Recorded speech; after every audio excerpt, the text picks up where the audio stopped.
Hello, my name is William Shaw, and I will be talking to you about the topic of cyberbullying.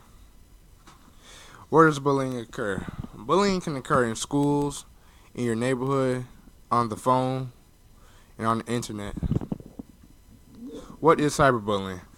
By definition, cyberbullying is willful and repeated harm by the use of computers, cell phones, technology, and other types of electronic devices. What types of technology are used? People use blogs, email, texting, social media applications, chat rooms, and instant messages to harass people and to bully them. Social media.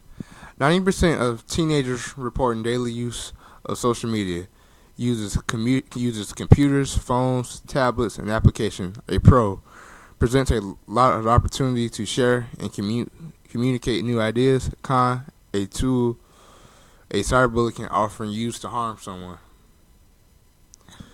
Where does cyberbullying occur? Bullying was once something at school or in the neighborhood. Cyberbullying has moved bullying into the online world as technology has evolved. Cyberbullying is one of the unfortunate products of technology becoming more modern, easier to use, and available to everyone. Children and teens have always had a desire to communicate with one another. In the past, this communication was usually by telephone or face-to-face. Young people spend a vast amount of time without adult supervision on the internet. Now, with children and young people talking through the cyber world, it is even harder for adults to monitor what is going on. What will be a challenge for a teacher? A challenge for a teacher could be determining if the student is the victim or the aggressor. Maybe it can be hard for the teachers to provide interventions for the students and notifying the parents, and they will have to it could be a challenge to find the right training to monitor these types of situations. Who can help identify?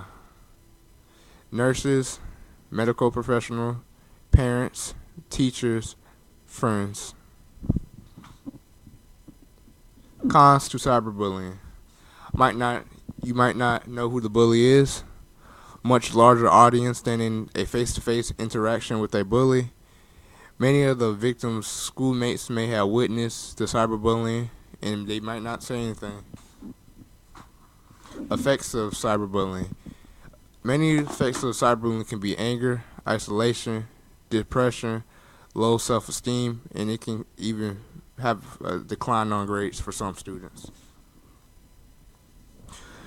Conclusion. Some of the effects of cyberbullying can last a lifetime, as there are many negative outcomes. For this reason, cyberbullying is a major topic of discussion across many fields of learning, especially education. Intervention and prevention of cyberbullying is forefront on the minds of parents and teachers. The more attention and focus there is on the topic of cyberbullying, the more we can come up with many ways to prevent it. Thank you.